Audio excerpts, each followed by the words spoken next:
Face 2 എങ്ങനെ നമുക്ക് register ചെയ്യാം എന്ന് നോക്കാം. അതിനായിട്ട് നമുക്കൊരു റെഫറൽ ലിങ്ക് വേണം. റെഫറൽ ലിങ്ക് ഞാൻ താഴെ കൊടുക്കാം, ഡിസ്ക്രിപ്ഷനിൽ വേണമെങ്കിൽ കൊടുക്കാം. ആ ലിങ്കിൽ നമ്മൾ ക്ലിക്ക് ചെയ്യണം. ആദ്യം ലിങ്കിൽ ക്ലിക്ക് ചെയ്യാം. അപ്പോൾ ഇങ്ങനെ ഒരു ഇൻ്റർഫേസ് വരും.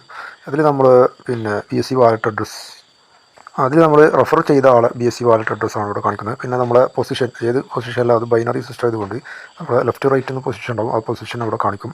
ഇനി നമ്മളിവിടെ BSc വാലറ്റ് അഡ്രസ്സ് ചോദിക്കും. ഇത് അപ്പർ സ്റ്റോക്കിൻ്റെ വാലറ്റ് അഡ്രസ്സാണ് നമ്മളിവിടെ കൊടുക്കേണ്ടത്. അതേപോലെ തന്നെ first name, last name, mail ID, phone number, നമ്മൾ കൺട്രി ഇവിടെ ഓട്ടോമാറ്റിക് ഉണ്ട്. അതുപോലെ തന്നെ പാസ്വേഡ് 2 തവണ പാസ്വേഡ് കൊടുത്തിട്ട് ക്രിയേറ്റ് കൊടുക്കുകയാണ് ചെയ്യേണ്ടത്. അപ്പോൾ ഇത്രയും ഡീറ്റെയിൽസ് നമ്മൾ ഫില്ല് ചെയ്യണം.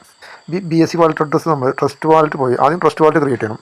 ട്രസ്റ്റ് വാലറ്റ് പോയിട്ട് നമ്മൾ APX, ഇവിടെ FX എന്നില്ലെങ്കിൽ ഇവിടെ APX എന്ന് അടിച്ചു കൊടുക്കുക. നമ്മൾ സെർച്ചിൽ APX എന്ന് അടിച്ചു കൊടുക്കുക.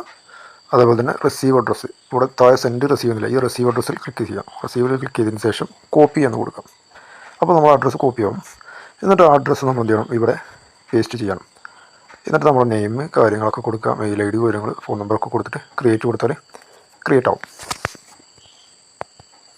അപ്പോൾ ക്രിയേറ്റ് ആയി കഴിഞ്ഞാൽ ഇങ്ങനെ ഒരു ഇൻ്റർഫേസ് ആയിരിക്കും. ഇങ്ങനെ ആയിരിക്കും ID വരിക. ഇത് നമ്മൾ ഓൾറെഡി സ്റ്റേക്ക് ചെയ്ത ഒരു ID ആണ്. അപ്പോൾ ഇതിലേക്ക് നമ്മൾ എന്ത് ചെയ്യണം, സ്റ്റേക്ക് ചെയ്യാൻ വേണ്ടിയിട്ട് നമ്മൾ ഡെപ്പോസിറ്റ് ചെയ്യണം. ഇതിലേക്ക് നമുക്ക് ഒരുപാട് പ്ലാനുകൾ കാണാം. ഇതിൽ നമുക്ക് 1200 മുതൽ സ്റ്റാർട്ട് ചെയ്യുന്നുണ്ട്. 2400, 6000, 12000. ഇപ്പോൾ നമുക്കിപ്പോൾ നിലവിൽ ചെയ്യാൻ പറ്റിയൊരു പ്ലാൻ 15000 ഒരു പ്ലാനാണ്. ആ പ്ലാനാണ് ഇപ്പോൾ നമുക്ക് പുതുതായിട്ട് ഇപ്പോൾ കമ്പനി ഇറക്കിയിട്ടുള്ള പുതിയ പ്ലാൻ. ഇതിൽ ഈ 15000 ചെയ്താൽ ഇതിൽ ഒരുപാട് ബെനിഫിറ്റുകളുണ്ട്. അപ്പോൾ നമ്മൾ ഇതിലെന്ത് ചെയ്യണം, ആദ്യം ഈ 3 ലൈനിൽ ക്ലിക്ക് ചെയ്തതിന് ശേഷം ഡെപ്പോസിറ്റ് നൗ എന്നുള്ളതിൽ ക്ലിക്ക് ചെയ്യാം. അപ്പോൾ ഡെപ്പോസിറ്റ് നൗ ക്ലിക്ക് ചെയ്യുമ്പോൾ നമുക്കൊരു QR കോഡും അതുപോലെ തന്നെ QR കോഡിൻ്റെ താഴെ ഒരു അഡ്രസ്സും വരും. ഈ അഡ്രസ്സ് നമ്മൾ കോപ്പി ചെയ്തെടുക്കാം.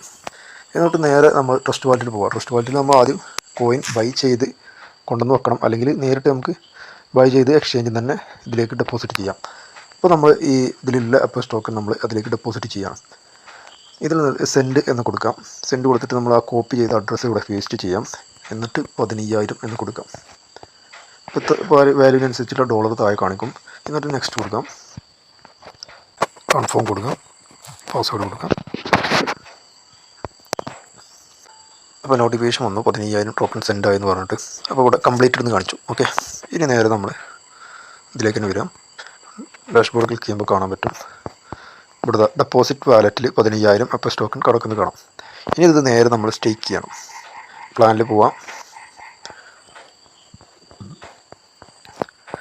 ബേൺ അഗൈൻ, ഇതിൽ ബേൺ പ്ലാൻ ആയിരിക്കും. അതായത് നമ്മൾ ഓൾറെഡി ചെയ്തതുകൊണ്ട് വീണ്ടും ബേൺ അഗൈൻ ചോദിക്കുന്നുണ്ട്. അപ്പോൾ നമ്മൾ ബേൺ ചെയ്യാം. നമ്മുടെ ഡെപ്പോസിറ്റ് വാലറ്റിൽ നിന്നും ബേൺ പ്ലാൻ എന്ന് കൊടുക്കാം. അപ്പോൾ ഇത്ര പണിയുള്ളൂ. അപ്പോൾ ഇത് 15000 പ്ലാൻ ആക്റ്റീവായി. ഓക്കെ, അപ്പോൾ ഇങ്ങനെയാണ് നമ്മൾ പുതിയൊരു ID രജിസ്റ്റർ ചെയ്ത് ഇതിലേക്ക് അപ്പോൾ സ്റ്റോക്കൺ കൊടുന്ന് രജിസ്റ്റർ ചെയ്യാം. അപ്പോൾ ഓക്കെ, താങ്ക് യു.